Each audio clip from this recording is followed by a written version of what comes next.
내 딸이 교통사고를 당했다고요?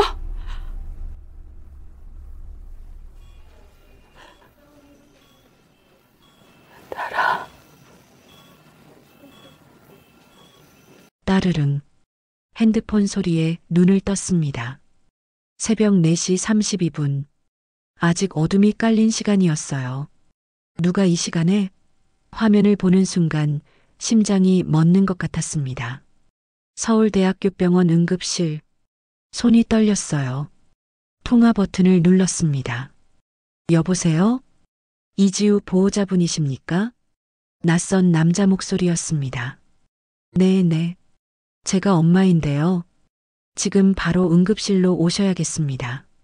환자분이 교통사고로 실려왔는데 상태가 좋지 않습니다. 교통사고? 지우가? 지금 어떤 상태예요? 깨어 있어요? 자세한 건 오셔서 말씀드리겠습니다. 빨리 오십시오. 전화가 끊어졌습니다. 온몸이 얼어붙었어요. 옆에서 자고 있던 남편 정호를 흔들었습니다. 여보, 지우가 사고 났대. 이야기 시작 전에 구독, 좋아요 눌러주시면 앞으로도 계속해서 실화처럼 생생한 인생 이야기들을 무료로 보실 수 있고 잠시 놓쳤던 사연들도 무료로 다시 보실 수 있습니다. 구독과 좋아요는 완전 무료이니 지금 바로 눌러주세요. 택시를 탔습니다. 새벽 거리는 텅 비어 있었어요. 옆자리에 앉은 남편은 계속 지우에게 전화를 걸었지만 연결되지 않았습니다. 안 받아. 왜 안 받는 거야? 남편의 목소리가 떨리고 있었어요. 저는 창밖을 보며 어제를 떠올렸습니다. 어제 저녁 7시 지우가 전화했었어요. 엄마, 나 오늘 야근해야 할 것 같아. 저녁은 먹었어? 응, 먹었어. 너 힘들지? 요즘 일이 많다며? 응, 좀 그래. 근데 괜찮아. 이번 주만 넘기면 돼. 그래도 무리하지 마. 건강이 제일 중요한 거야. 알았어, 엄마. 나 끊을게. 사랑해. 나도 사랑해, 지우야. 그게 마지막이었습니다. 마지막 대화가 눈물이 흘렀어요. 손으로 얼굴을 가렸습니다. 정말이지, 제발 아무 일 없기를. 새벽 5시 10분 응급실에 도착했습니다. 간호사 데스크로 뛰어갔어요. 이지우 환자 어디 있어요? 교통사고로 실려왔다는데. 간호사가 컴퓨터를 확인했습니다. 3번 응급실입니다. 지금 치료 중이세요. 3번 응급실. 달려갔습니다. 커튼이 쳐진 공간 앞에서 멈췄어요. 의사 2명과 간호사 3명이 바쁘게 움직이고 있었습니다. 기계음이 삐삐삐 울리고 누군가의 급한 목소리가 들렸어요. 혈압 떨어지고 있습니다. 수액 추가. 커튼 사이로 보이는 침대. 그 위에 누운 사람. 지우였습니다. 머리에는 피가 묻어 있었고 얼굴은 온통 멍투성이었어요. 입에는 산소 마스크가 씌워져 있었고 팔에는 여러 개의 링거줄이 꽂혀 있었습니다. 지우야. 다리에 힘이 빠졌습니다. 남편이 저를 붙잡았어요. 의사가 커튼을 젖히고 나왔습니다. 40대 중반쯤 되어 보이는 남자였어요. 보호자분들이십니까? 네. 저희가 부모입니다. 지우 상태가 어떻습니까? 목소리가 떨렸습니다. 의사의 표정이 무거웠어요. 환자분은 오늘 새벽 2시 47분경 서울시청 인근에서 차량에 치여 이곳으로 후송됐습니다. 두개골 골절과 뇌출혈이 있고 갈비뼈 3대가 부러졌으며 왼쪽 팔이 골절됐습니다. 뇌출혈. 그 단어에 세상이 무너지는 것 같았습니다. 그럼 깨어날 수 있어요? 수술하면 괜찮아지는 거죠? 지금 응급수술을 준비 중입니다. 하지만 의사가 말을 멈췄어요. 하지만 뭐예요? 뇌 손상이 심각합니다. 수술 후에도 의식을 회복하지 못할 가능성이 있습니다. 온몸이 얼어붙었습니다. 의식을 회복하지 못한다? 그게 무슨 말입니까? 그게 무슨 소리예요? 우리 딸이 28살이에요. 젊고 건강한 애란 말이에요. 남편이 소리쳤습니다. 저는 그저 서 있을 뿐이었어요. 말이 나오지 않았습니다. 최선을 다하겠습니다. 지금 바로 수술실로 올라갑니다. 의사가 다시 커튼 안으로 들어갔어요. 잠시 후 침대가 밀려 나왔습니다. 지우가 그 위에 누워 있었어요. 눈을 감고 꼼짝하지 않고 지우야, 지우야. 침대 옆으로 달려갔습니다. 지우의 손을 잡았어요. 차가웠습니다. 얼음처럼 차가운 손이었어요. 엄마가 여기 있어. 지우야, 괜찮아. 다 괜찮을 거야. 하지만 지우는 대답하지 않았습니다. 침대는 계속 움직였고 곧 엘리베이터 문이 닫혔어요. 저는 그 자리에 주저앉았습니다. 수술은 7시간이 걸렸습니다. 대기실에서 초조하게 기다렸어요. 남편은 계속 복도를 왔다 갔다 했고 저는 의자에 앉아 손톱을 뜯었습니다. 오전 11시가 넘어서야 수술실 문이 열렸어요. 의사가 나왔습니다. 마스크를 벗은 얼굴에는 피곤함이 가득했어요. 수술은 성공적이었습니다. 그 말에 안도의 한숨이 나왔습니다. 그럼 깨어날 수 있는 거죠? 일단 출혈은 멈췄습니다. 하지만 뇌 손상 때문에 환자분은 현재 혼수 상태입니다. 혼수 상태? 언제쯤 깨어날 수 있을까요? 남편이 물었습니다. 의사가 고개를 저었어요. 알 수 없습니다. 며칠이 될 수도 있고 몇 달이 될 수도 있습니다. 혹은 말을 잇지 않았지만 알 수 있었어요. 깨어나지 못할 수도 있다는 뜻이었습니다. 중환자실로 옮겨진 지우. 유리창 너머로 보이는 딸의 모습에 눈물이 멈추지 않았어요. 머리는 붕대로 감겨 있었고 온몸에는 각종 선이 연결되어 있었습니다. 인공호흡기가 규칙적으로 숨을 불어넣고 있었어요. 면회 시간은 하루 2번, 각 10분. 너무 짧았습니다. 오후 2시 첫 번째 면회 시간. 중환자실 안으로 들어갔어요. 소독약 냄새가 코를 찔렀습니다. 지우 침대 옆에 섰습니다. 지우야, 엄마야. 손을 잡았어요. 여전히 차가웠습니다. 지우야, 일어나. 엄마가 여기 있어. 아빠도 있고. 하지만 지우는 눈을 뜨지 않았어요. 10분이 너무 짧게 지나갔습니다. 중환자실을 나오는데 간호사가 저를 불렀어요. 보호자님, 잠시만요. 네. 환자분 소지품 찾아가셔야죠. 수술 전에 제거한 거 보관하고 있어요. 간호사가 투명한 비닐봉투를 건넸습니다. 안에는 지우의 물건들이 들어 있었어요. 반지 하나, 목걸이, 그리고 스마트워치. 분홍색 스마트워치. 제가 작년 생일에 선물한 거였습니다. 지우야, 이거 차고 다니면 운동량도 체크되고 좋대. 건강관리 열심히 해. 손이 떨렸습니다. 봉투를 받아들고 복도 의자에 앉았어요. 스마트워치를 꺼냈습니다. 배터리는 거의 다 닳아 있었지만 아직 켜져 있었어요. 화면을 터치했습니다. 심박수 기록. 손가락으로 기록을 넘겼어요. 2025년 10월 24일 밤 11시 30분. 심박수 72.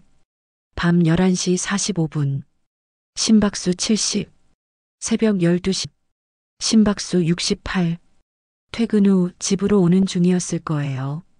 안정된 심박수였습니다. 그런데 새벽 2시 30분. 심박수 68. 새벽 2시 40분. 심박수 132. 새벽 2시 45분. 심박수 168. 새벽 2시 47분. 심박수 190. 심장이 쿵 내려앉았습니다. 뭔가 이상했어요. 사고 시각이 새벽 2시 47분이라고 했죠? 그런데 왜 2시 40분부터 심박수가 급격히 올라가기 시작한 거죠? 교통사고는 순간적으로 일어나는 거잖아요. 그런데 왜 사고 7분 전부터 심박수가 올라간 걸까요? 마치 뭔가에 놀라거나 두려워하는 것처럼. 그리고 더 이상한 건 밤 11시 30분부터 새벽 2시 30분까지 3시간, 퇴근 후 3시간 동안 지우는 어디에 있었던 걸까요? 집까지는 택시로 30분이면 충분한 거리였어요. 그런데 왜 새벽 2시 40분에 시청 근처에 있었던 거죠? 다시 기록을 확인했습니다. 새벽 12시부터 2시 30분까지의 기록이 비어 있었습니다. 심박수 기록이 끊겨 있었어요. 워치를 벗었던 걸까요? 아니면 등골이 오싹해졌습니다. 그날 저녁 경찰이 왔습니다. 40대 초반의 형사 2명이었어요. 이지우 씨 보호자분들이십니까? 네, 저희가 부모입니다. 형사가 수첩을 꺼냈어요. 사고 경위에 대해 몇 가지 여쭤보겠습니다. 이지우 씨는 서울시청 공무원이시죠? 네, 예상과에서 일하고 있어요. 어제 야근을 하신 것으로 확인됐습니다. 밤 11시 30분경 퇴근하셨고 시청 앞 횡단보도를 건너다가 승용차에 치였습니다. 저는 스마트워치를 꺼냈습니다. 형사님, 그런데 이상한 게 있어요. 네, 제 딸 스마트워치예요. 퇴근 시간이 11시 30분이라고 하셨죠? 그런데 사고는 새벽 2시 47분에 났잖아요. 형사가 워치를 받아들었습니다. 퇴근하고 집에 가려면 30분이면 충분한데 3시간 동안 제 딸은 어디에 있었던 거예요? 형사가 기록을 확인했어요. 목격자 진술에 따르면 피해자분이 횡단보도를 건너고 계셨다고 합니다. 그 시각이 새벽 2시 47분이고요. 그래서 묻는 거예요. 왜 그 시간에 시청 앞에 있었냐고요. 퇴근한 지 3시간이 지났는데 남편도 고개를 끄덕였습니다. 그건 확인이 필요하겠네요. 혹시 다른 약속이 있었을 수도 있고요. 그리고 이것 보세요. 저는 워치 화면을 가리켰어요. 사고 7분 전부터 심박수가 급격히 올라갔어요. 132에서 190까지. 이건 굉장히 놀라거나 두려워했다는 뜻이에요. 그리고 12시부터 2시 30분까지 기록이 비어 있어요. 워치를 벗고 있었던 거죠. 왜 벗었을까요? 형사의 표정이 굳어졌습니다. 조사해 보겠습니다. 운전자는요? 운전자는 잡혔나요? 남편이 다급하게 물었습니다. 형사가 고개를 저었어요. 현장을 이탈했습니다. 도주 차량을 추적 중입니다. 뭐라고요? 그럼 뺑소니란 말이에요? 네. 목격자 진술에 따르면 검은색 대형 세단이 빠른 속도로 달려와 피해자를 들이받고 그대로 도주했다고 합니다. 뺑소니. 믿을 수가 없었습니다. CCTV는요? CCTV 확인하면 차량 번호 나오잖아요. 그게 CCTV가 고장 났었습니다. 사고 당일 오전부터 작동하지 않았어요. 뭐라고요? 우연의 일치인 것 같습니다. 다른 인근 CCTV를 확인 중이니 조만간 차량을 특정할 수 있을 겁니다. 우연의 일치? 정말 그럴까요? 형사들이 돌아간 후 저는 창밖을 바라봤습니다. 무언가 석연치 않았어요. 퇴근 후 3시간 동안 지우는 어디에 있었고 사고 7분 전부터 왜 심박수가 급격히 올랐고 CCTV는 하필 그날 고장났고 운전자는 도주했다. 너무 많은 우연이었습니다. 너무 깔끔하게 정리된 것 같았어요. 마치 계획된 것처럼. 그날 밤 집으로 돌아왔습니다. 지우 방문을 열었어요. 깔끔하게 정돈된 방이었습니다.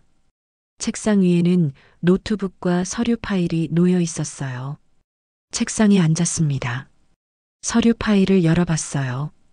시청 업무 관련 문서들이었습니다. 2025년도 예산 집행 감사 보고서. 지우가 담당하던 업무였나 봅니다. 페이지를 넘겼어요. 숫자들이 빼곡하게 적혀 있었습니다. 그런데 한 페이지에 지우의 필기가 있었어요. 87억 원 마이너스 집행처 불명확. 재확인 필요.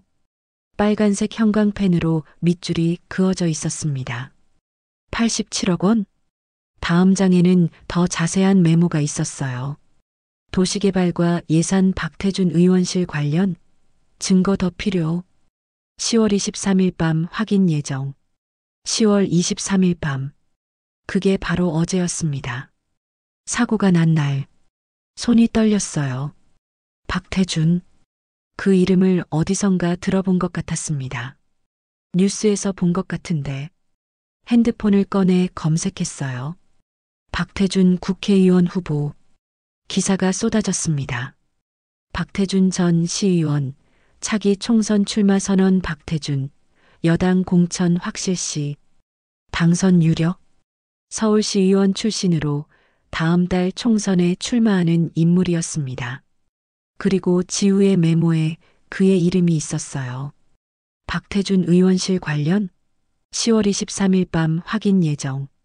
10월 23일 밤. 지우는 뭔가를 확인하려고 했던 거예요.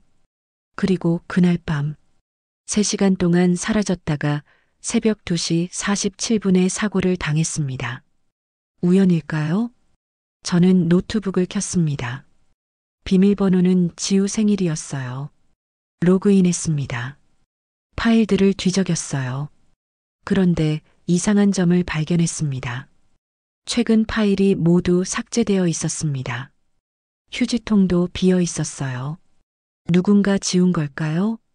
아니면 지우가 직접? 가슴이 두근거렸습니다.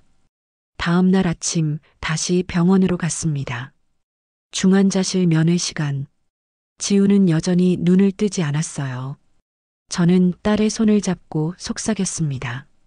지우야, 엄마가 뭔가 찾아낸 것 같아. 내가 조사하던 거 말이야. 물론 대답은 없었습니다. 87억, 박태준, 10월 23일 밤. 너 그날 밤 어디 갔었니? 뭘 확인하려고 했어? 엄마가 알아볼게. 내가 왜 이렇게 됐는지. 그때 중환자실 문이 열렸어요. 낯선 사람들이 들어왔습니다. 30대 중반쯤 되어 보이는 남자 둘과 여자 하나. 그들은 다른 환자가 아니라 지우 침대 쪽으로 걸어왔습니다. 누구세요? 제가 물었습니다. 남자가 명함을 건넸어요. 서울시청 예산과 김민수입니다. 지우 씨 동료입니다. 아, 동료들이구나. 지우 씨 상태가 어떠신가요? 아직 깨어나지 못했어요. 여자가 안타까운 표정을 지었어요. 정말 안 됐습니다. 저희도 소식 듣고 깜짝 놀랐어요. 남자가 지우를 내려다봤습니다. 그래도 이렇게 된 게 차라리. 네. 아, 아니에요. 그냥 많이 다치지 않았으면 좋겠다는 말이었어요. 하지만 그 말투가 이상했어요. 그들은 잠시 지우를 바라보다 나갔습니다. 복도로 나가는 그들의 뒷모습을 지켜봤어요. 중환자실 문이 닫히기 직전 그들의 대화가 아주 작게 들렸습니다. 그래도 다행이야. 이제 아무것도 기억 못하겠지. 쉿, 조용히 해. 보호자 있잖아. 제 심장이 쿵 내려앉았습니다. 아무것도 기억 못하겠지? 그래도 다행이야? 그게 무슨 뜻이죠? 왜 지우가 기억 못하는 게 다행이라는 거죠? 대체 우리 딸이 뭘 알고 있었던 거예요? 복도로 뛰어나갔습니다. 하지만 그들은 이미 엘리베이터를 타고 내려간 후였어요. 숨이 막혔습니다. 뭔가 잘못됐어요. 뭔가 크게 잘못된 거예요. 이건 단순한 교통사고가 아니야. 87억 원의 부정 집행. 박태준이라는 이름. 10월 23일 밤 3시간 동안 사라진 지우. 사고 7분 전부터 급상승한 심박수. 고장난 CCTV, 도주한 운전자, 그리고 동료들의 수상한 반응. 모든 게 연결되어 있었습니다. 저는 주먹을 꽉 쥐었습니다. 지우야, 엄마가 꼭 알아낼게. 내게 무슨 일이 있었는지, 누가 너를 이렇게 만들었는지. 30년 전 제가 격리로 일하며 회계장부에 단 1원까지 맞췄던 그 꼼꼼함으로 제가 가계부를 10년째 한 푼 오차 없이 정리해온 그 집요함으로 엄마는 절대 가만히 있지 않을 거야. 사흘이 지났습니다. 지우는 여전히 눈을 뜨지 않았어요. 저는 병원과 집을 오가며 지냈습니다. 하루에 2번, 각 10분씩 허락된 면회 시간이 제 하루의 전부였어요. 남편 정우는 회사에 복귀했습니다. 내가 계속 쉴 수는 없잖아. 병원비도 들어가고. 맞는 말이었어요. 하지만 섭섭했습니다. 저는 혼자 병원 복도 의자에 앉아 있었어요. 중환자실 앞 딸과 가장 가까운 곳. 손에는 지우의 스마트워치가 쥐어져 있었습니다. 또 기록을 확인했어요. 밤 11시 30분부터 새벽 2시 30분. 3시간의 공백. 대체 어디에 있었던 걸까요? 그날 오후 다시 경찰이 왔습니다. 처음 만났던 그 형사였어요. 조사 결과가 나왔습니까? 저는 일어서서 물었습니다. 형사가 고개를 저었어요. 죄송합니다. 인근 CCTV를 모두 확인했는데 차량 번호판이 식별되지 않았습니다. 어떻게 그럴 수가 있어요? 각도상 번호판이 보이지 않거나 화질이 좋지 않아서 검은색 대형 세단이라는 것만 확인됐습니다. 그럼 목격자는요? 목격자 진술은 있잖아요. 목격자분도 번호판까지는 보지 못했다고 합니다. 너무 빨리 지나갔다고요. 손이 떨렸습니다. 그럼 범인을 못 찾는다는 말씀이세요? 형사가 난처한 표정을 지었어요. 계속 수사는 진행하고 있습니다만 쉽지 않을 것 같습니다. 제 딸이 3시간 동안 어디 있었는지는 알아내셨어요? 그것도 확인이 안 됩니다. 시청에서 퇴근하신 건 맞는데 그 이후 행적이. 그럼 블랙박스는요? 사고 차량 블랙박스? 도주 차량이라 확보가 어렵습니다. 다른 차 블랙박스요. 주변에 차들이 있었을 거 아니에요. 형사가 한숨을 쉬었습니다. 그것도 확인했습니다. 목격자 차량의 블랙박스를 확보했는데 그럼 됐네요. 거기 다 찍혀 있겠네요. 그게 기술적 오류로 해당 시간대 영상이 손상됐습니다. 숨이 막혔습니다. 손상? 기술적 오류? 네. 메모리 카드 문제인 것 같습니다. 복구를 시도했으나 안 됩니다. 그럴 리가 없어요. 목소리가 커졌습니다. 복도에 있던 사람들이 저를 쳐다봤어요. 부인, 진정하세요. 진정하라고요? CCTV는 고장나고 블랙박스는 손상되고 목격자는 번호판도 못 받고 이게 말이 됩니까? 저희도 안타깝습니다. 하지만 이거 조작된 거 아니에요? 누가 일부러 증거를 없앤 거 아니에요? 형사의 얼굴이 굳어졌습니다. 부인, 조심해서 말씀하세요. 증거도 없는데 그런 식으로 말씀하시면. 증거요? 증거는 다 없어졌잖아요. 그게 더 이상하지 않냐고요. 부인, 형사가 단호하게 말했습니다. 지금 상황이 힘드신 건 이해합니다. 하지만 수사에 방해되는 행동은 하지 마십시오. 저희가 최선을 다하고 있습니다. 최선? 이게 최선이라고? 형사들이 돌아갔습니다. 저는 복도 의자에 주저앉았어요. 온몸에 힘이 빠졌습니다. 아무도 믿을 수 없다. 그 생각이 머릿속을 가득 채웠어요. 다음 날 아침 저는 시청으로 향했습니다. 지우가 일하던 곳. 뭔가 단서가 있을지도 몰랐어요. 시청 로비에 들어서자 경비원이 다가왔습니다. 어디 찾으세요? 예상가요. 제가 이지우 어머니인데 아, 사고 나신 분 보호자시군요. 3층입니다. 엘리베이터를 타고 3층으로 올라갔어요. 복도를 따라 걷다가 예상과라는 팻말을 발견했습니다.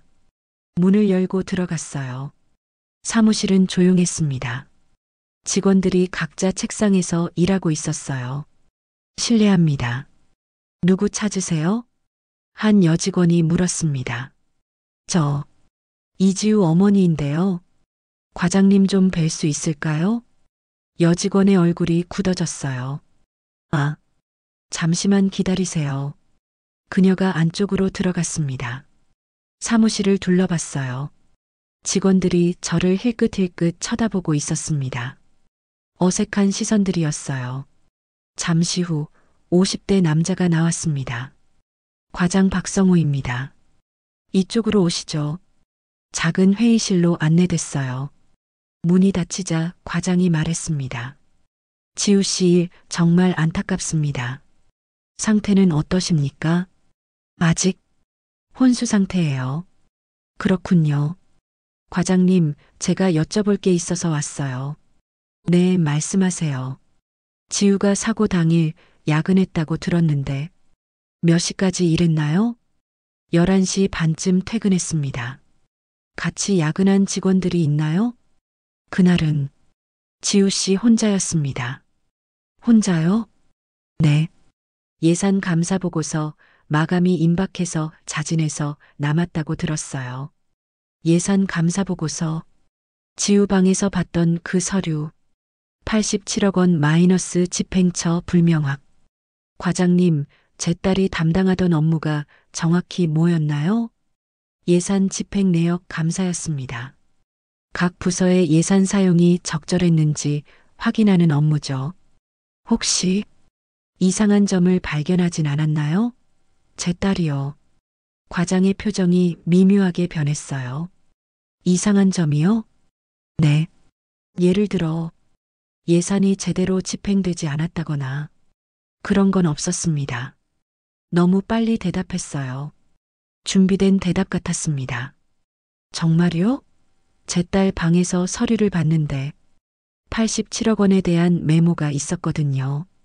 과장의 눈빛이 날카로워졌습니다. 87억이요? 네.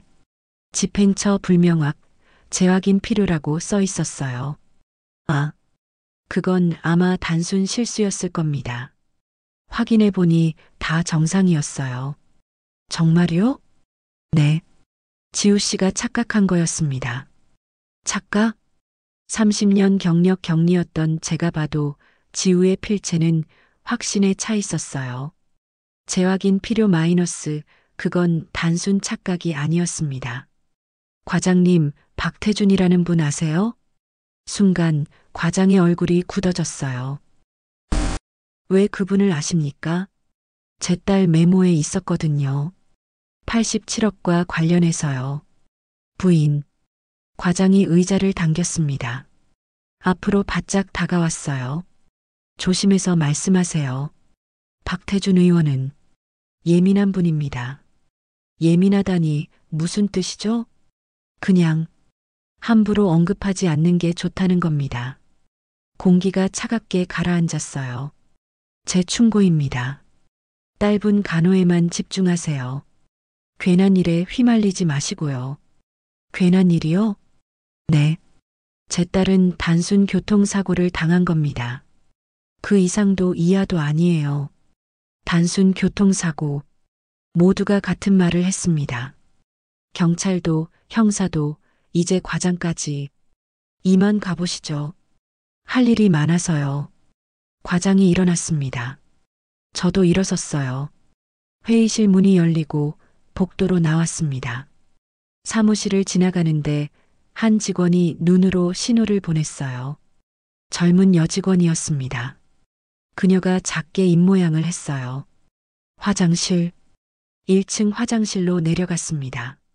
안을 확인하고 들어섰어요. 잠시 후 그 여직원이 들어왔습니다. 저 김서연이에요. 지우 언니 후배였어요. 지우를 아시는군요. 네. 작년에 같이 일했었어요.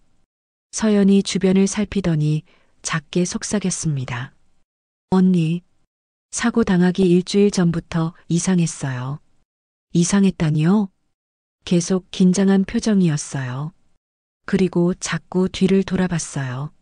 누가 지켜보는 것처럼 등골이 오싹해졌습니다. 그리고 사고 전날 저한테 이상한 말을 했어요. 무슨 말이요? 서연아, 만약 나한테 무슨 일 생기면 내 책상 서랍 제일 아래 USB 있어. 그거 부탁해. 그러시더라고요. USB. 저는 농담인 줄 알았어요. 그런데 진짜 사고가 나버렸어요. 그 USB 지금 어디 있어요? 서연이 고개를 저었어요. 못 찾았어요. 사고 다음 날 언니 책상 정리됐거든요. 정리됐다고요? 누가요? 과장님이 직접 서류들 다 박스에 담아서 어디론가 보냈어요. 너무 빨랐어요. 너무 빠른 정리. 그리고 언니 컴퓨터도 포맷됐어요. 보안상 문제라면서요. 포맷. 모든 증거가 사라진 겁니다. 아줌마 조심하세요. 저도 괜히 불안해서 이 얘기 아무한테도 하지 마세요. 고마워요, 서연 씨. 서연이 화장실을 먼저 나갔습니다. 저는 세면대에 손을 짚고 거울을 봤어요. 창백한 얼굴이 비쳤습니다. 지우는 무언가를 알아냈다. 그래서 위험을 느꼈고 USB에 증거를 담았다. 하지만 그 USB는 이미 사라졌다. 집으로 돌아오는 길, 택시 안에서 핸드폰이 울렸습니다. 남편이었어요. 여보, 어디야? 시청 갔다 오는 길이야. 시청? 거기는 왜? 지우가 담당하던 업무 확인하려고. 또 그러는 거야? 한숨 섞인 목소리였습니다. 여보, 그만 좀 해. 경찰이 알아서 할 거야. 경찰은 아무것도 못 찾았어. CCTV도 블랙박스도 다 증거가 없대. 그러니까 단순 사고라는 거잖아. 단순 사고가 아니야. 지우 동료들이 이상하게 행동해. 그리고 뭐? 또 음모론? 음모론이 아니라고. 목소리가 높아졌습니다. 여보, 제발. 지금 내 상태가 안 좋아 보여. 스트레스 받아서 이상한 생각하는 거야. 나 정상이야. 정상이면 그런 소리 안 해. 예산이 어쩌고, 87억이 어쩌고, 박태준이 어쩌고. 그게 무슨 상관이야? 상관 있어. 지우가 조사하던 거라고. 증거라도 있어? 하나라도? 입이 막혔습니다.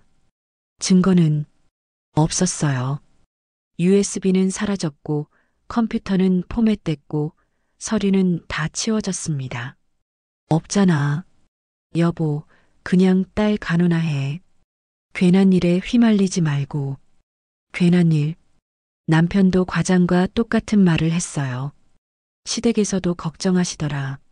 내가 요즘 이상하다고. 시댁에서? 응. 아버지가 전화하셨어. 며느리가 혼자 시청까지 찾아가서 난리를 피운다고. 시댁에서 벌써 알고 있다고요? 어떻게? 아버지가 그러시는데 박태준 의원이 자기 대학 선배래. 괜히 건드리지 말래. 심장이 멎는 것 같았습니다. 뭐라고? 시아버지가 박태준 의원이랑 아는 사이시래. 그러니까 제발 조용히 하래. 손이 떨렸습니다. 시아버지와 박태준이 아는 사이? 여보, 알았지? 이제 그만해. 전화가 끊어졌습니다. 택시는 계속 달렸어요. 하지만 저는 움직일 수 없었습니다. 시댁에서 벌써 알고 있었다. 제가 시청에 갔다는 것을, 박태준 이름을 언급했다는 것을, 그리고 그들은 저를 막으려 한다. 그날 밤 저는 잠들 수 없었습니다. 지우 방에 들어가 책상에 앉았어요. 서류를 다시 펼쳤습니다. 87억 원 마이너스 집행처 불명확. 박태준 의원실 관련 증거 더 필요. 10월 23일 밤 확인 예정. 10월 23일 밤 지우는 증거를 확인하러 갔던 겁니다. 그리고 3시간 동안 사라졌어요. 새벽 2시 40분 심박수가 급상승했고 새벽 2시 47분 차에 치였습니다. 우연일 리 없어요. 노트북을 다시 켰습니다. 휴지통, 최근 파일, 다운로드 폴더 모두 비어 있었어요. 하지만 포기하지 않았습니다. 30년 전 제가 격리로 일할 때 배운 게 있어요. 삭제된 파일도 흔적은 남는다. 파일 탐색기 검색창에 XLSX를 입력했습니다. 엑셀 파일을 찾는 겁니다. 화면에 리스트가 떴어요. 대부분 오래된 파일들이었지만 하나가 눈에 띄었습니다. 예산 분석 임시 저장 1023 XLSX 10월 23일 사고 당일 클릭했습니다. 하지만 파일이 열리지 않았어요. 파일이 손상되었습니다. 삭제하다 만 파일이구나. 완전히 지워지진 않았지만 복구도 안 되는 상태. 그래도 파일명에서 알 수 있었어요. 지우는 10월 23일 분명히 예산 분석을 하고 있었다. 그리고 그날 밤 어딘가로 갔고 사고를 당했습니다. 저는 수첩을 꺼내 적었어요. 30년 격리 시절 회계 장부 정리하듯이 하나하나 정리했습니다. 지우의 행적을 먼저 정리했어요. 지우는 11시 30분에 퇴근했습니다. 그 이후로 2시 30분까지 행적이 불분명해요. 2시 40분에는 심박수가 급상승하기 시작했고 2시 47분에는 사고가 났죠. 그 다음엔 의문점들을 정리했어요. 87억 원의 예산 집행 불명확, 박태준 의원과의 연관성, USB 증거물 실종, 지우의 노트북 포맷, 지우 사무실 책상 즉시 정리, CCTV 고장, 블랙박스 손상, 시아버지와 박태준의 연결고리, 그리고 증언들도 정리했어요. 시청에서 같이 근무 중인 지우 후배 김서연이 지우가 사고 일주일 전부터 이상했다고 했고 USB를 맡겼다고 했죠. 그리고 박성우 과장은 박태준을 함부로 언급하지 말라고 했어요. 그리고 병원에서 직장 동료가 아무것도 기억 못하겠지? 다행이다 라고 한 얘기까지 줄을 그어가며 연결했습니다. 모든 게 박태준으로 이어졌어요. 그리고 제가 알아낸 순간부터 시댁이 움직이기 시작했습니다. 문득 두려워졌어요. 내가 지금 위험한 일에 휘말린 건 아닐까? 하지만 중환자실에 누운 딸을 생각했습니다. 지우는 28살입니다. 결혼도 앞두고 있었어요. 누군가 내 딸의 인생을 망쳤습니다. 그 누구도 지우를 지켜주지 않았어요. 경찰도 남편도 시댁도. 그럼 엄마인 내가 해야죠. 저는 수첩을 덮었습니다. 그리고 다짐했어요. 내일부터 본격적으로 움직이자. 아무도 도와주지 않는다면 혼자서라도 진실을 밝혀내겠다. 일주일이 지났습니다. 지우는 여전히 눈을 뜨지 않았고 저는 완전히 혼자가 됐어요. 남편은 더 이상 제 이야기를 듣지 않았습니다. 시댁에서는 매일 전화가 왔어요. 며느리, 정신 차려. 괜한 일에 휘말리지 마. 시어머니의 목소리는 차갑고 단호했습니다. 박태준 의원은 시아버지 대학 선배야. 괜히 건드렸다간 우리 집안 다 망해. 하지만 어머님 지우는 교통사고 당한 거야. 그 이상 캐지 마. 전화가 끊어졌어요. 저는 핸드폰을 내려놓고 한숨을 쉬었습니다. 그날 저녁 이상한 일이 생겼어요. 병원 주차장에서 차를 타려는데 낯선 남자가 다가왔습니다. 이미선 씨? 네. 누구세요? 그냥 충고 하나 해드리려고요. 남자는 선글라스를 쓰고 있었어요. 얼굴이 보이지 않았습니다. 너무 깊이 파지 마세요. 딸 생각해서라도. 심장이 쿵 내려앉았어요. 뭐라고요? 지우 씨 깨어나길 바라시죠? 그럼 조용히 하세요. 남자가 돌아서 걸어갔습니다. 잠깐만요.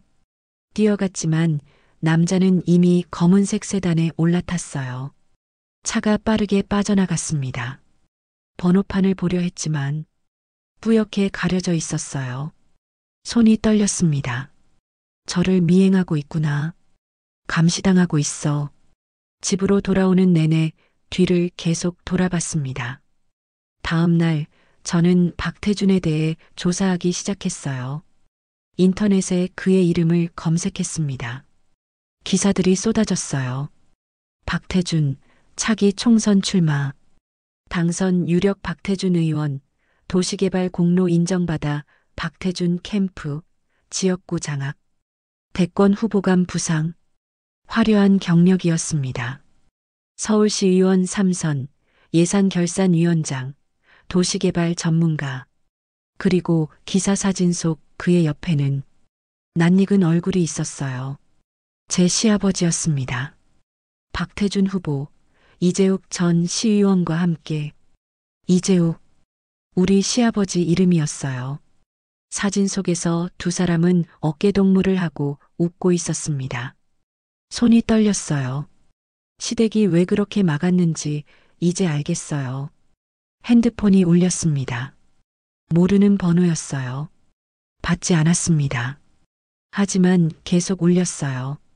3번, 4번. 결국 받았습니다. 여보세요? 강미선 씨 맞죠? 여자 목소리였어요. 젊은 목소리. 누구세요? 윤서영이라고 합니다. 기자예요. 기자? 지우 언니 대학 동기였어요. 만나서 얘기 좀 할 수 있을까요? 무슨 얘기요? 지우 언니가 사고 나기 일주일 전에 저한테 연락했었어요. 이상한 말을 하더라고요. 심장이 빨리 뛰었습니다. 어디서 만날까요? 조용한 곳이 좋겠어요. 혹시 압구정 카페 아세요? 다음 날 오후 약속 장소로 갔습니다. 카페 구석 자리에 30대 초반의 여자가 앉아 있었어요. 서영 씨? 네, 앉으세요. 마주 앉았습니다. 서영은 주변을 살피더니 작게 말했어요. 저 사회부 기자거든요. 지우 언니가 일주일 전에 전화했었어요. 무슨 내용이었나요? 예산 부정 집행 의혹이 있다고. 87억 원 규모라고 하더라고요. 87억. 박태준 의원이 시의원 시절 도시개발 예산을 빼돌린 것 같다고요. 증거를 확보하면 연락하겠다고 했어요. 그래서요? 그게 마지막이었어요. 다음 날 사고 났다는 소식 들었고요. 서영이 가방에서 노트를 꺼냈습니다. 제가 나름대로 조사해 봤어요. 박태준, 위험한 인물이에요. 노트에는 빼곡하게 메모가 적혀 있었어요. 2022년 박태준 의원실 고발했던 공무원이 있었어요. 근데 그 사람, 한 달 후에 자살했다고 발표됐어요. 자살? 의문사예요. 유서도 없었고, 그냥 한강에서 발견됐대요. 등골이 오싹했습니다.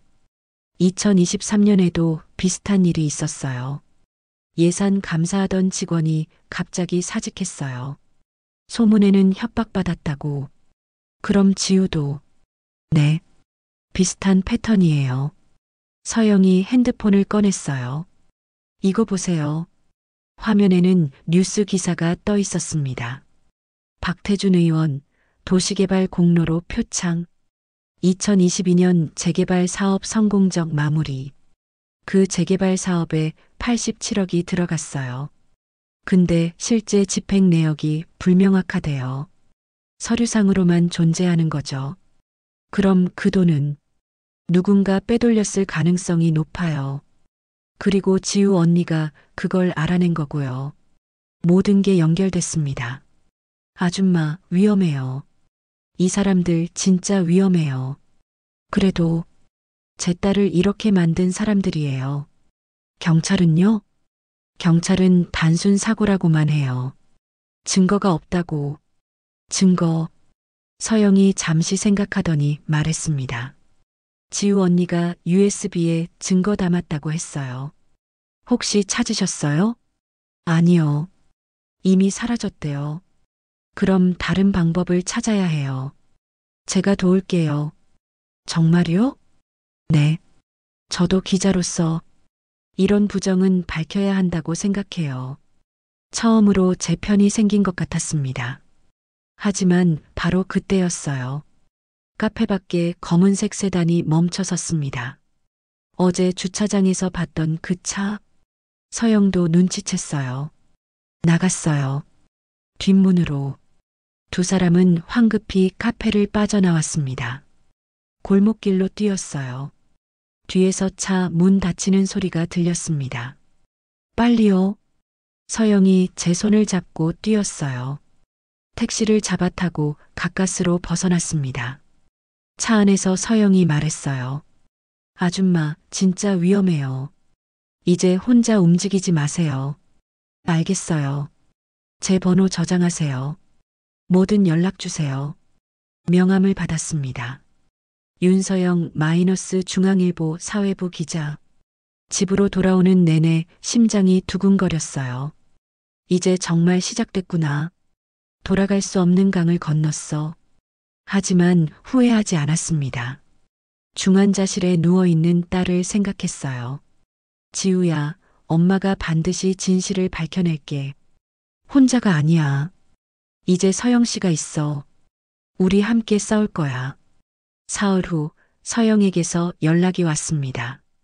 아줌마 만날 사람이 있어요. 우리랑 비슷한 경우예요. 누구죠? 2022년에 의문사한 공무원의 부인이요. 만나주시겠대요. 가슴이 두근거렸습니다. 언제 만나죠? 내일 오후 3시 홍대 근처 카페로 올게요. 제가 함께 갈게요. 다음 날 약속 장소에 도착했습니다. 서영이 먼저 와 있었어요. 옆에는 40대 후반의 여자가 앉아 있었습니다. 안녕하세요. 강미선입니다. 최은지예요. 앉으세요. 은지 씨의 눈가에는 깊은 그늘이 드리워져 있었어요. 서영 씨한테 들었어요.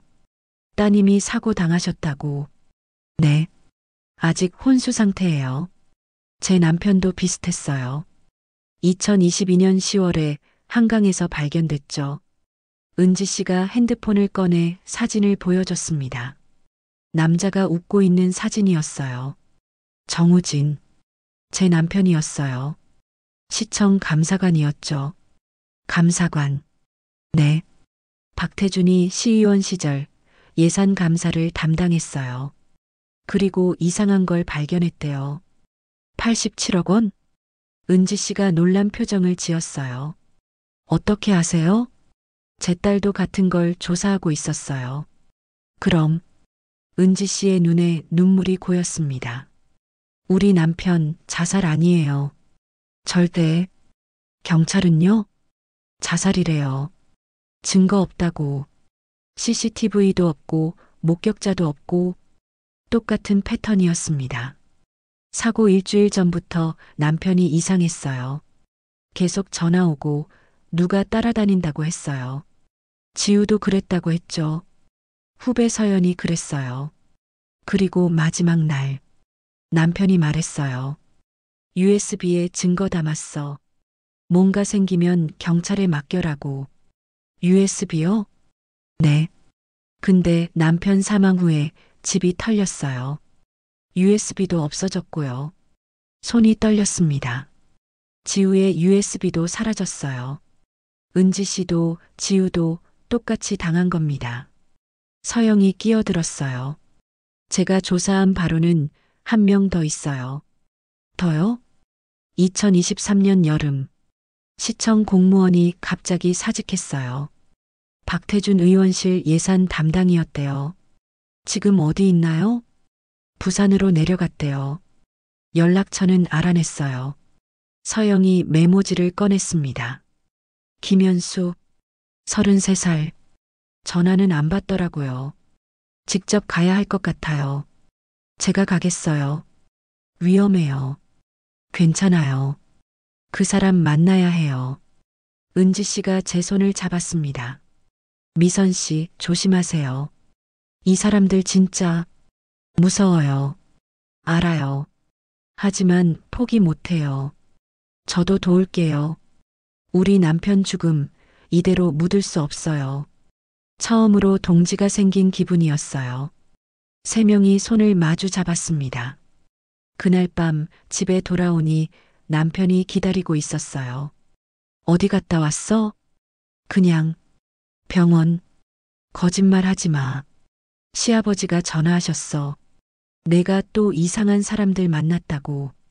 심장이 철렁했습니다. 어떻게 알았죠? 감시받고 있어, 당신.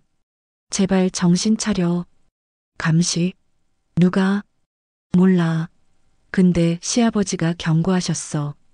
이러다 우리 집안 다 망한다고. 집안? 지금 우리 딸이 죽어가고 있는데 집안 걱정해? 딸은 살아있잖아. 그만 좀 해. 살아있다고? 혼수 상태라고. 언제 깨어날지도 모르는데. 목소리가 커졌어요. 그래도 살아는 있잖아. 더 나쁜 일 생기기 전에 멈춰. 더 나쁜 일?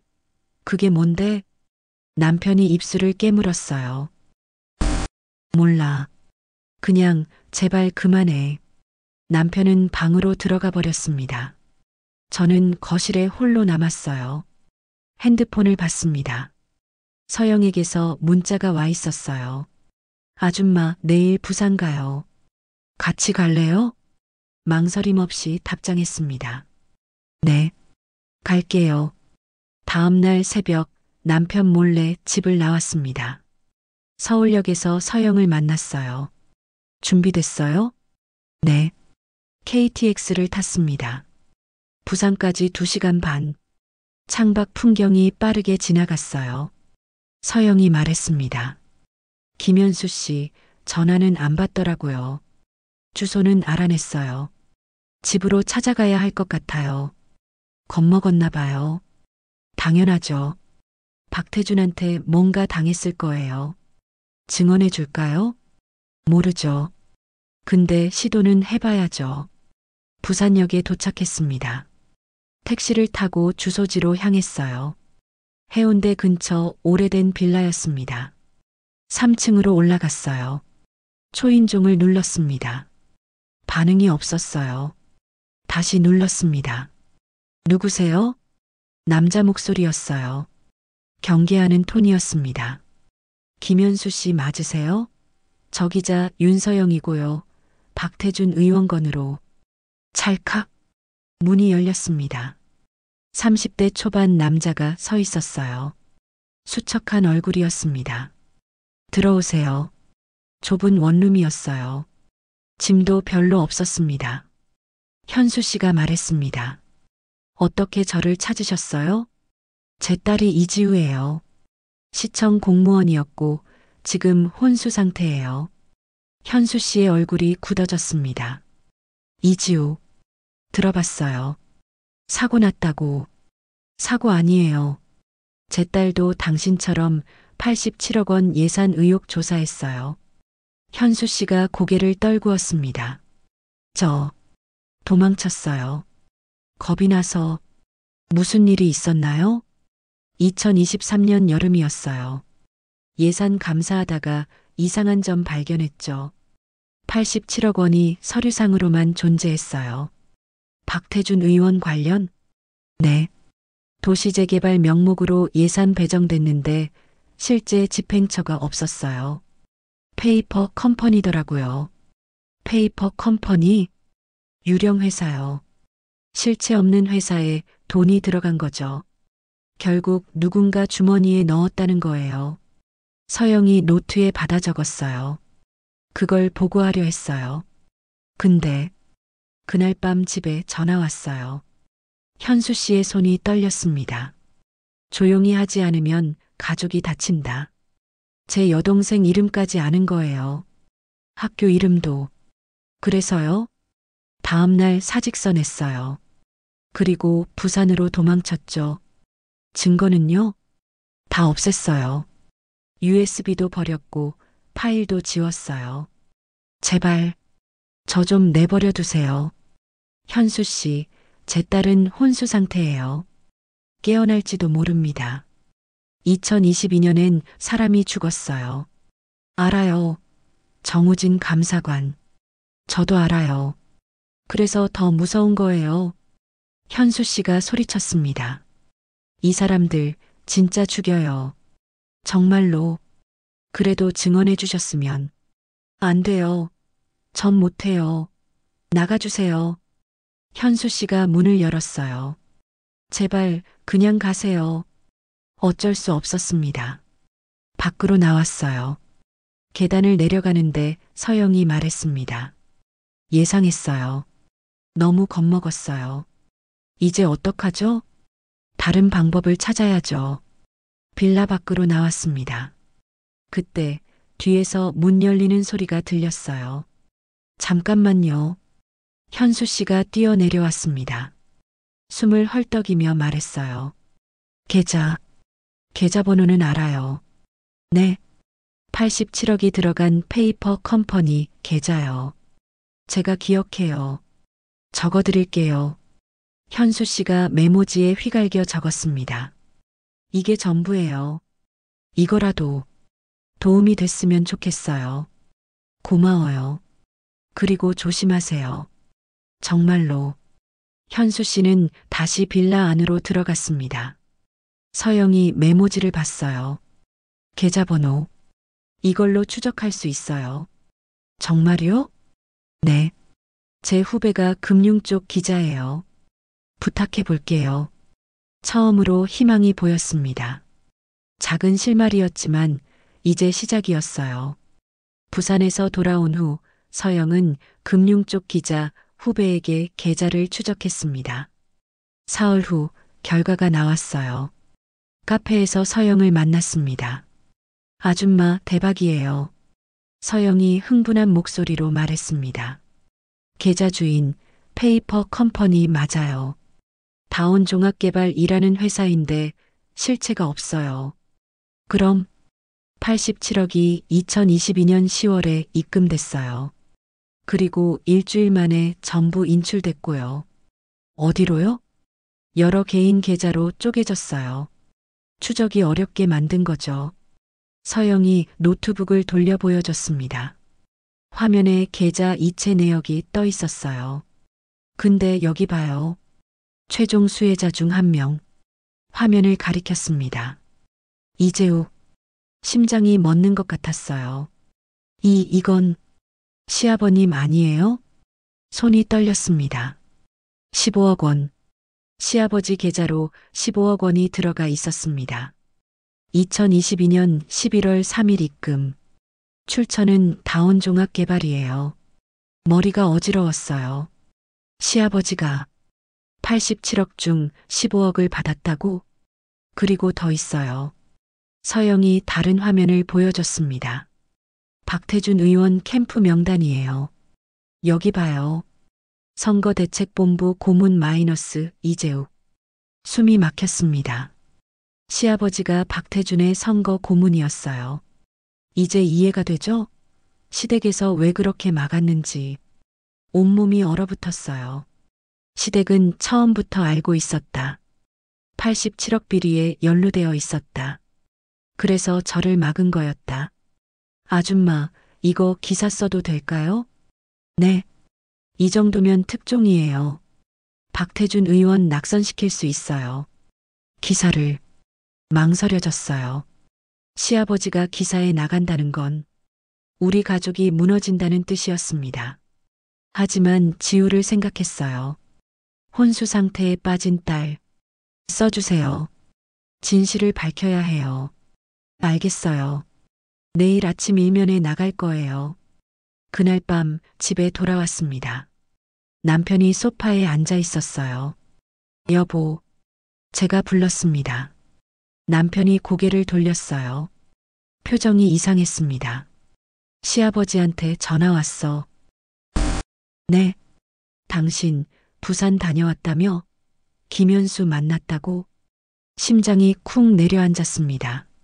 어떻게 알았죠? 당신 감시받고 있어. 내가 말했잖아. 당신 혹시 알고 있었어?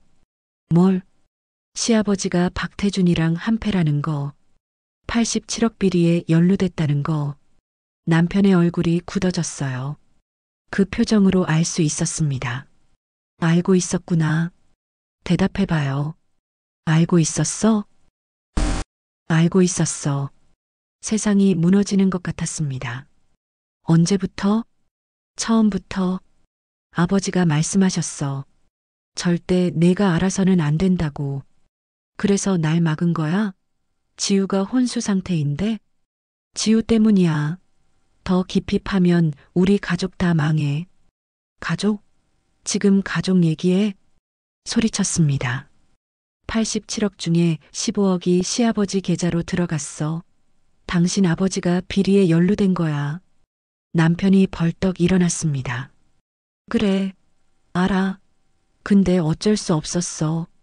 어쩔 수 없다고? 아버지 사업이 망하기 직전이었어. 박태준 의원이 도와준 거야. 그 돈으로 빚 갚고. 그게 우리 딸보다 중요해? 딸은 살아있잖아. 혼수 상태라고. 그래도 살아는 있어. 근데 이 일이 터지면 우리 가족 다 감옥 가. 나도 아버지도. 숨이 막혔습니다. 당신도 연루된 거야? 남편이 고개를 숙였어요. 나도 몰랐어. 근데 아버지가 내 명의로 통장 만들었어. 거기로도 돈이 들어왔대. 주저앉고 싶었어요. 남편도 공범이었구나. 여보, 제발. 이제 그만해. 기자한테 기사 쓰지 말라고 해. 안 돼. 여보, 내일 아침 신문에 다 나와. 87억 비리, 박태준, 시아버지, 전부. 남편의 얼굴이 새하얘졌어요. 미쳤구나. 정말 미쳤어. 그럼 우리 끝이야. 진짜 끝이라고. 이미 끝났어요. 제가 말했습니다. 당신은 날 속였어. 지우가 죽어가는데 시댁 편만 들었어. 당신은 남편이 아니야. 침실로 들어가 문을 잠갔습니다. 밖에서 남편이 문을 두드렸지만 열어주지 않았어요. 핸드폰이 울렸습니다. 시어머니였어요. 받지 않았습니다. 또 울렸어요. 시아버지. 전화를 꺼버렸습니다. 다음날 새벽 5시 핸드폰이 미친 듯이 울렸어요. 서영이었습니다. 아줌마, 큰일 났어요. 무슨 일이에요? 기사가 안 나갔어요. 뭐라고요? 부장이 막았어요. 위에서 압력 들어왔대요. 압력? 박태준 측에서. 그리고 저 지금 정직 처분 받았어요. 온몸에 힘이 빠졌습니다. 죄송해요, 아줌마. 제가 무력해서. 아니에요. 괜찮아요. 전화를 끊었습니다. 기사도 막혔어요. 가족도 저를 배신했어요. 이제 정말 혼자였습니다. 창밖을 봤어요. 해가 뜨고 있었습니다. 하지만 전혀 밝지 않았어요. 완전히 혼자가 됐구나. 가족도 언론도 아무도 내 편이 아니야. 그때 병원에서 전화가 왔습니다. 보호자님, 환자분 상태가 악화됐습니다. 빨리 오세요. 전화기를 떨어뜨릴 뻔했어요. 지우가 악화됐다고? 병원으로 달려갔습니다. 중환자실 앞에서 의사를 만났어요. 지우가 어떻게 됐어요? 혈압이 떨어지고 있습니다. 뇌압도 상승했고요. 그게 무슨 뜻이에요? 상태가 좋지 않습니다. 최악의 경우. 의사가 말을 잇지 못했어요. 유리창 너머로 지우가 보였습니다. 더 많은 기계가 연결되어 있었어요. 지우야. 무릎이 꺾였습니다. 바닥에 주저앉았어요. 내가 잘못했구나.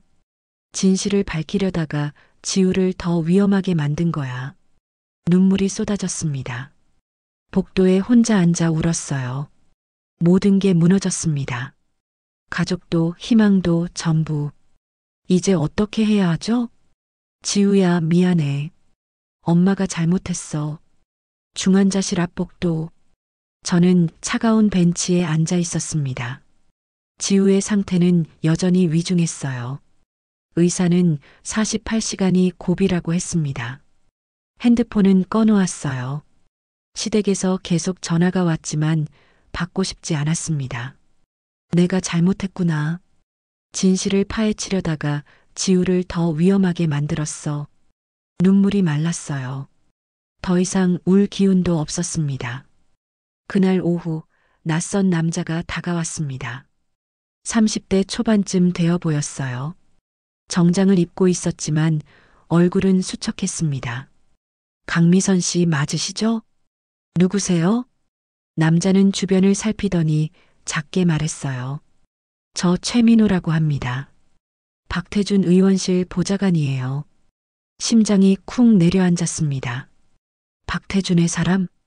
자리에서 일어나려는데 남자가 손을 내밀었어요. 도망가지 마세요. 제가 도우려고 왔습니다. 도우려고요? 네. 죄송합니다. 너무 늦었지만 남자의 눈빛이 흔들리고 있었어요. 잠깐만 시간 내주실 수 있나요? 할 말이 있어요. 병원 옥상으로 올라갔습니다. 찬바람이 불었어요. 11월의 바람은 차갑게 뼈를 스쳤습니다. 전 박태준 의원 밑에서 3년째 일했어요. 처음엔 몰랐습니다. 그 사람이 어떤 인간인지. 민호가 난간을 붙잡고 말했습니다. 87억 비리 다 사실이에요.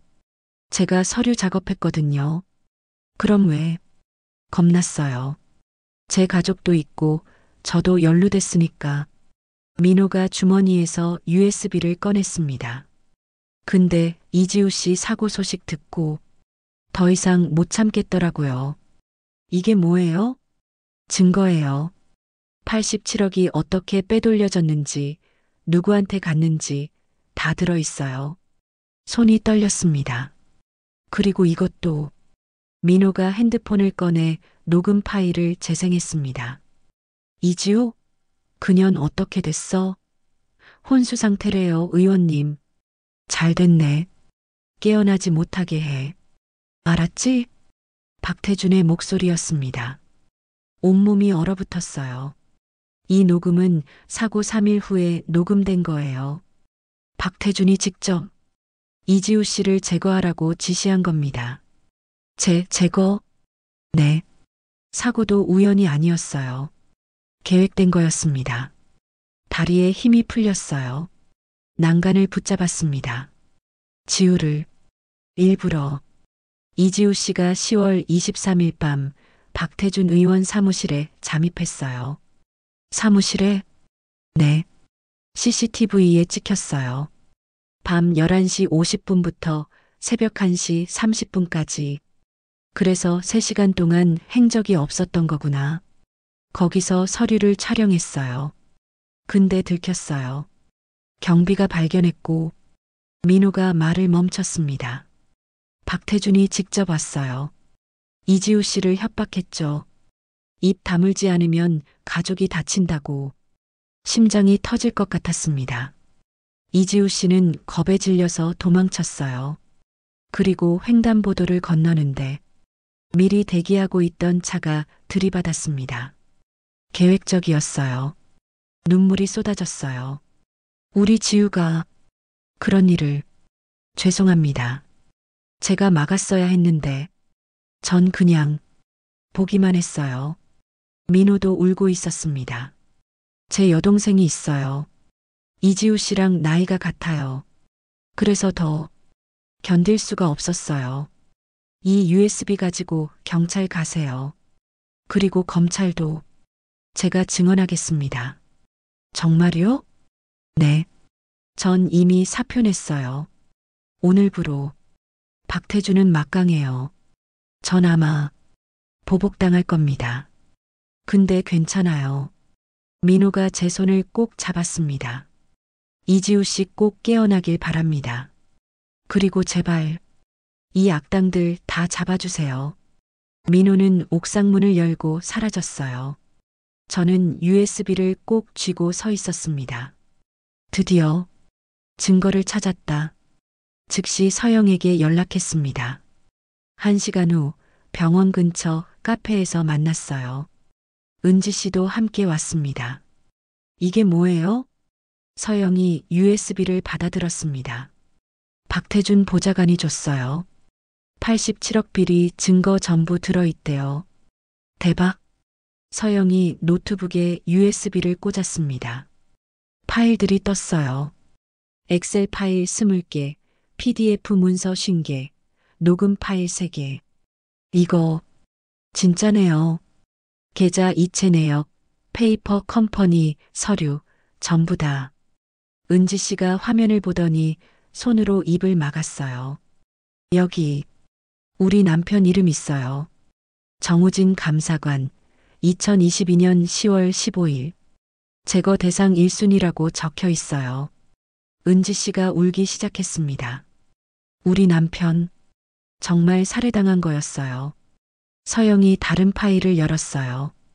여기 2023년 김현수 협박 내역도 있고, 그리고 이지우 씨, 2025년 10월 23일 이지우 사무실 침입, 24일 새벽 2시 47분 제거 완료.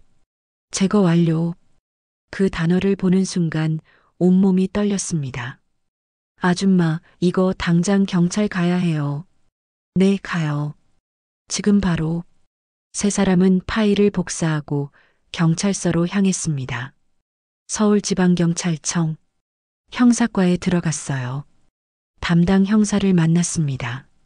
이게 뭡니까? 박태준 의원의 87억 빌이 증거입니다. 그리고 제 딸 이지우를 계획적으로 친 증거요. 형사가 USB를 받아들었어요. 어디서 구하신 겁니까? 박태준 보좌관이 줬어요. 내부 고발자입니다. 형사가 파일들을 확인했습니다. 얼굴이 점점 굳어졌어요. 이거 대단한데요? 잠시만 기다리세요. 형사가 안으로 들어갔습니다. 30분쯤 지났을까요? 형사가 나왔어요. 뒤에 팀장으로 보이는 사람이 함께였습니다. 강미선 씨, 이 자료 정말 진짜입니까? 네. 확인해 보세요. 박태준 의원. 큰 사람인데 이거 잘못됐다간 잘못된 거 아닙니다. 제 딸이 증거예요. 지금 혼수 상태로 누워 있어요.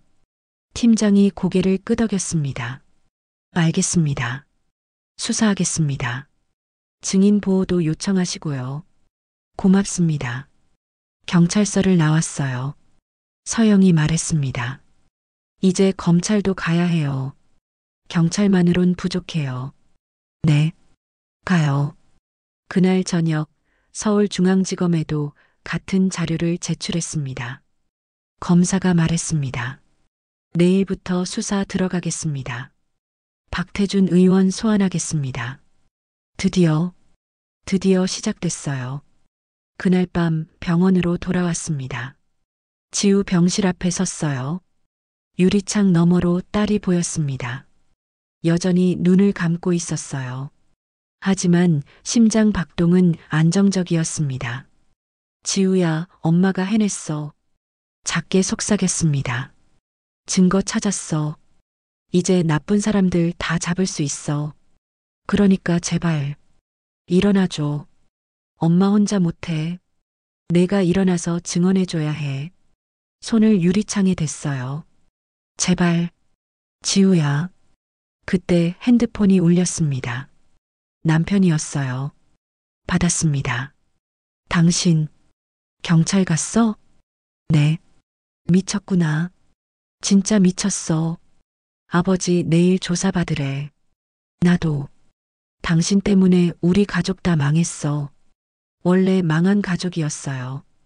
비리로 돈 받은. 이혼해. 나 이혼 소송 낼 거야. 그러세요. 저도 원하던 거예요. 전화를 끊었습니다. 모든 게 무너졌어요. 하지만 후회하지 않았습니다. 진실을 밝히는 게 더 중요했으니까. 이틀이 지났습니다. 경찰은 박태준을 긴급 체포했어요. 뉴스에 대서특필됐습니다. 박태준 의원 87억 예산 비리 혐의로 구속 계획적 살인교사 혐의도 충격. 시아버지도 조사를 받았고 남편도 참고인으로 소환됐습니다. 하지만 문제가 있었어요. 검사가 전화했습니다. 강미선 씨, 증거는 충분합니다. 근데 결정적 증인이 필요해요. 증인이요? 네. 이지우 씨가 깨어나서 직접 증언해줘야 해요. 박태준이 직접 협박한 걸 본 증인이 필요합니다. 하지만 지우는 알아요. 근데 이지우 씨 증언 없으면 박태준 측에서 조작이라고 주장할 수 있어요. 전화를 끊었습니다. 지우가 깨어나야 한다. 그래야 끝낼 수 있다. 그날 오후 중환자실 면회 시간. 저는 지우 침대 옆에 앉았습니다. 지우야, 엄마야. 딸의 차가운 손을 잡았어요. 지우야, 이제 거의 다 왔어. 나쁜 사람들 다 잡았어. 근데 내가 일어나야 해. 내 증언이 필요해. 눈물이 흘렀습니다. 제발 일어나줘. 엄마 혼자는 못해.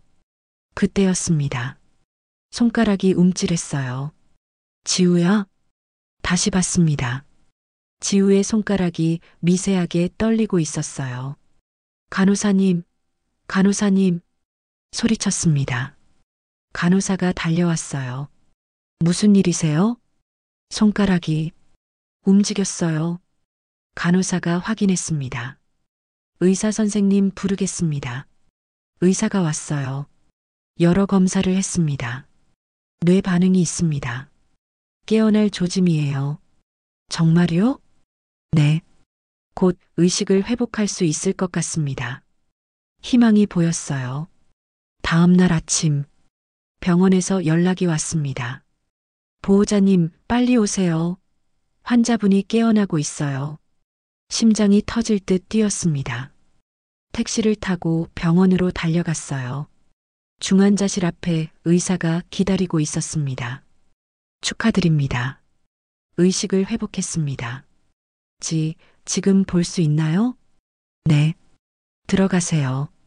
중환자실 문을 열고 들어갔어요. 지우가 눈을 뜨고 있었습니다. 4개월 만이었습니다. 지우야. 다가갔습니다. 지우가 천천히 고개를 돌렸어요. 엄마. 목소리가 나왔습니다. 약하고 갈라진 목소리였지만 분명 지우의 목소리였어요. 그래, 지우야. 엄마야. 눈물이 쏟아졌습니다. 지우의 손을 잡았어요. 이번엔 따뜻했습니다. 여기가 어디예요? 병원이야. 너 사고 났었어. 사고? 지우가 천천히 기억을 되살리는 듯 했어요. 그러다 갑자기 표정이 굳어졌습니다. 박태준. 지우야, 기억나? 네. 박태준이 저를 천천히 말해. 무슨 일이 있었어? 지우가 힘들게 말하기 시작했습니다. 10월 23일 밤 사무실에 갔어요. 박태준 의원실. 증거 찾으러. 응. 서류를 찍고 있는데 경비한테 들켰어요. 그리고 박태준이 직접 왔어요. 지우의 손이 떨렸습니다. 저를 사무실로 끌고 가서 협박했어요. 가족이 다치길 원해? 그렇게 말했어요. 그래서 도망쳤어요. 너무 무서워서 그냥 뛰쳐나왔어요. 횡단보도를 건너는데 차가 지우가 울기 시작했습니다. 괜찮아, 괜찮아. 이제 다 끝났어. 엄마, 미안해요. 제가 아니야. 내 잘못이 아니야. 지우를 안아줬습니다. 4개월 만에 안아보는 딸이었어요. 그날 오후 검사가 병원으로 왔습니다. 이지우 씨, 진술 가능하십니까? 지우가 고개를 끄덕였어요. 네, 할 수 있어요. 검사가 녹음기를 켰습니다. 2025년 10월 23일 밤에 무슨 일이 있었는지 말씀해 주세요. 지우가 천천히 하지만 또렷하게 말했습니다. 박태준의 사무실 침입, 서류 촬영, 발각, 협박, 그리고 교통사고. 모든 것을 증언했어요. 박태준이 직접 협박했습니까? 네. 입 다물지 않으면 내 가족을 다치게 하겠다고 했어요. 목소리를 녹음했습니까? 지우가 고개를 끄덕였어요. 스마트워치에 자동 녹음 기능 켜놨어요. 스마트워치. 저는 가방에서 지우의 스마트워치를 꺼냈습니다. 이거예요. 검사가 워치를 받아들었습니다. 이거 분석하면 녹음 파일 복구 가능할 겁니다. 희망이 보였어요. 이틀 후 스마트워치 분석 결과가 나왔습니다. 검사가 전화했어요. 강미선 씨, 대박입니다. 녹음 파일 복구됐어요. 박태준이 이지우 씨를 협박하는 음성, 또렷하게 들려요. 그리고 놀라운 게 하나 더 있어요. 뭐죠? 10월 23일 밤 11시 45분부터 새벽 1시 30분까지의 위치 기록도 남아 있어요. 박태준 의원실 안에 있었다는 GPS 증거도 확보했습니다. 완벽한 증거였어요. 이제 박태준 끝났습니다. 살인교사로 기소할 수 있어요. 며칠 후 재판이 열렸습니다. 법정에 섰어요.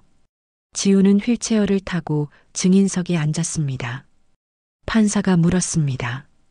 증인, 박태준 피고인이 직접 협박했습니까? 네. 2025년 10월 23일 밤 그의 사무실에서 직접 협박당했습니다. 방청석이 술렁였어요. 박태준이 벌떡 일어났습니다. 거짓말입니다. 증거가 어디 있어요? 판사가 방망이를 쳤습니다. 조용히 하십시오. 검사가 증거를 제출했습니다. 재판장님, 피해자의 스마트워치에서 복구한 녹음 파일입니다. 스피커에서 소리가 흘러나왔어요. 내가 뭘 알고 있는지 다 안다. 입 다물지 않으면 내 가족이 다친다. 박태준의 목소리였습니다. 제발이요. 전 그냥 제 일을 한 거예요. 지우의 떨리는 목소리. 1. 내가 한 건 범죄 증거 수집이야. 넌 이제 끝났어. 방청석에서 탄성이 터져 나왔어요. 박태준의 얼굴이 새하얘졌습니다. 그리고 GPS 기록입니다. 피해자가 해당 시각의 피고인 사무실에 있었다는 증거입니다. 화면에 지도가 떴어요. 빨간 점이 박태준 의원실을 가리키고 있었습니다. 판사가 말했습니다. 증거가 명확합니다. 피고인 박태준, 살인교사, 예산 비리로 유죄 인정합니다. 방망이 소리가 울렸습니다. 끝났습니다. 드디어 끝났어요. 저는 지우를 안았습니다. 두 사람은 법정에서 울었어요. 4개월간의 싸움이 끝났습니다. 법정을 나오는데 서영과 은지 씨가 기다리고 있었어요. 축하해요. 세 사람은 포옹했습니다. 우리가 해냈어요. 정말로. 은지 씨가 울면서 말했습니다. 우리 남편도 이제 편히 쉴 수 있겠어요.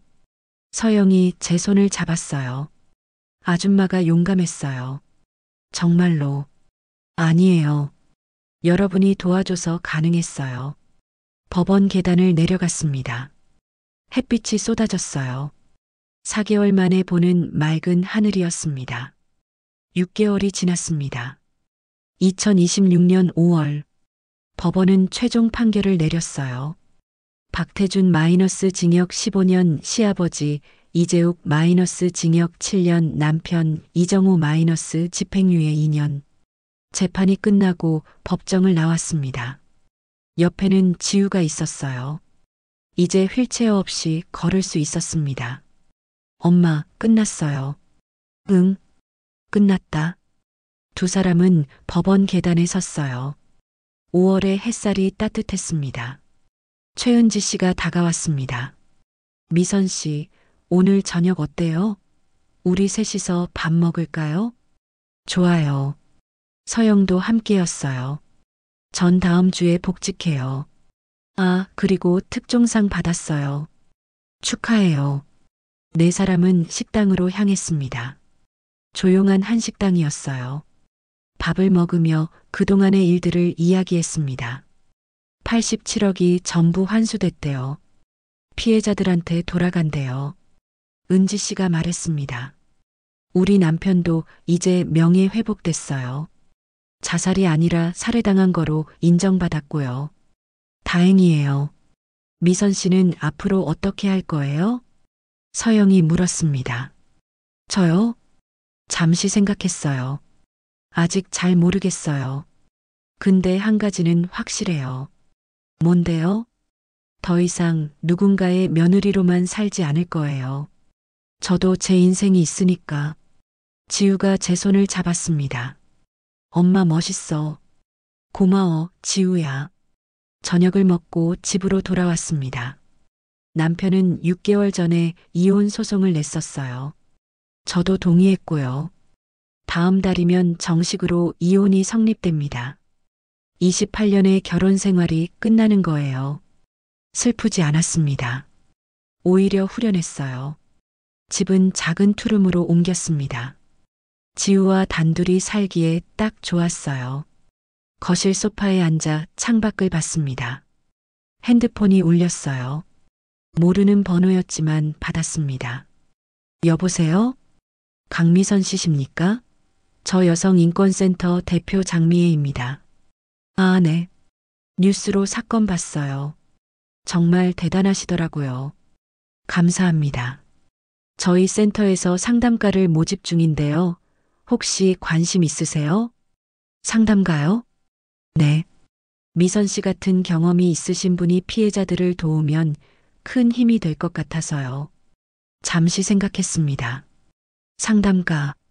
나 같은 피해를 당한 사람들을 돕는 일. 네. 해보고 싶어요. 정말요?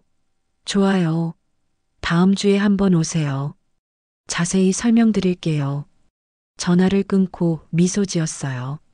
새로운 시작이구나. 그날 밤 지우 방문을 열었습니다. 지우는 침대에 앉아 노트북으로 뭔가 쓰고 있었어요. 뭐해? 일기 쓰는 중이에요. 일기? 네. 제가 겪은 일들 다 기록하고 있어요. 나중에 책으로 낼까 해요. 책? 네. 제목은 엄마가 싸워준 진실 어때요? 눈시울이 뜨거워졌어요. 좋은 제목이다. 지우가 저를 안았습니다. 엄마 고마워요. 엄마가 아니었으면 전 지금 여기 없었을 거예요. 아니야. 내가 용감했어. 증거 모으고 워치에 녹음하고 엄마가 더 용감했어요. 혼자서 다 싸웠잖아요. 혼자가 아니었어. 서영 씨도 은지 씨도 민호 씨도 다 함께 싸운 거야. 두 사람은 한참을 안고 있었어요. 다음 주 여성인권센터를 방문했습니다. 강남역 근처 작은 빌딩 3층이었어요. 여성인권센터 마이너스 희망. 문을 열고 들어갔습니다. 장미애 대표가 반갑게 맞아줬어요. 어서 오세요. 40대 중반의 따뜻한 인상이었습니다. 여기가 우리 센터예요. 일주일에 20명 정도 상담해요. 가정폭력, 직장 내 괴롭힘, 성폭력 피해자분들이죠. 사무실을 둘러봤어요. 상담실 3개, 직원 5명. 미선 씨는 주 3일 정도 나오시면 돼요. 상담 교육은 저희가 해드릴게요. 네, 열심히 하겠습니다. 미선 씨 사건이 큰 영향을 줬어요. 많은 여성분들이 용기를 얻었어요. 제가요? 네. 56살 주부도 해냈다는 게 희망이 됐대요. 가슴이 뭉클했습니다. 첫 출근 날, 첫 상담자가 들어왔습니다. 50대 여성이었어요. 눈가에 멍이 있었습니다. 앉으세요. 저 남편한테 맞았어요. 30년 동안. 천천히 말씀하세요. 여성이 울기 시작했습니다. 30년 동안의 폭력, 참았던 이야기, 도망가고 싶었지만 갈 곳 없었던 이야기. 저는 그 이야기를 들었어요. 그리고 말했습니다. 괜찮아요. 이제 혼자가 아니에요. 저도 비슷했어요. 28년 동안 시댁에서 며느리로만 살았죠. 여성이 놀란 표정으로 저를 봤어요. 정말요? 네. 근데 이제는 자유예요. 당신도 할 수 있어요. 손을 잡아줬습니다. 두려워요. 두렵죠? 당연해요. 근데 시작하면 달라져요. 제가 도와드릴게요. 여성이 처음으로 미소 지었어요. 그 미소를 보는 순간 알았습니다. 이게 내가 해야 할 일이구나. 6개월이 더 지났습니다. 2026년 11월. 저는 센터에서 일하며 지냈어요. 지우는 다시 시청에 복직했습니다. 이혼도 정식으로 성립됐고요. 이제 저는 강미선이었습니다. 누구의 아내도 누구의 며느리도 아닌. 그날 집으로 돌아오는데 우편함에 편지가 있었어요. 최민호, 박태준의 보좌관이었던 그 사람. 편지를 열었습니다. 강미선님께 잘 지내시는지 궁금했습니다. 저는 지금 지방에서 작은 시민단체 활동하고 있어요. 부정부패 감시하는 일이죠. 이지우 씨가 깨어났다는 소식 들었어요. 정말 다행입니다. 미선님 덕분에 용기 얻었어요. 양심 지키는 게 얼마나 중요한지 배웠습니다. 고맙습니다. 마이너스 최민호 올림. 편지를 읽고 미소 지었어요. 소파에 앉아 창밖을 봤습니다. 11월의 하늘은 맑고 푸르렀어요. 지우가 퇴근해서 문을 열고 들어왔습니다. 엄마 다녀왔어요. 응, 어서 와. 오늘 시청에서 제게 표창 준대요. 부정부패 고발 공로로. 정말 축하해. 지우가 제 옆에 앉았어요. 엄마, 행복해요? 응, 행복해. 정말? 응. 내가 있고, 내가 하고 싶은 일도 있고, 이제 누구 눈치도 안 보고. 지우가 제 어깨에 기댔습니다. 저도 행복해요.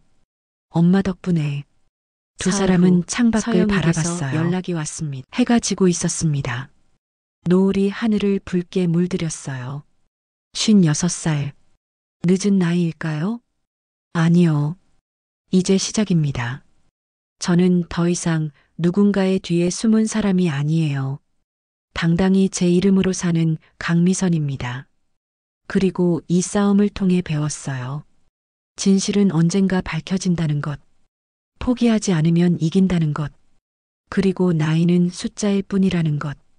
창밖 노을을 보며 생각했습니다. 내일은 또 어떤 하루가 기다리고 있을까? 센터에는 또 누가 찾아올까? 나는 또 누구에게 희망을 줄 수 있을까? 기대됐어요. 처음으로 내일이 기대됐습니다. 영상을 끝까지 시청해 주셔서 감사합니다. 앞으로도 더 많은 감동적인 실화 이야기로 찾아뵙겠습니다. 구독과 좋아요 잊지 마시고 여러분의 소중한 이야기도 댓글로 들려주세요. 다음 이야기에서 또 만나요.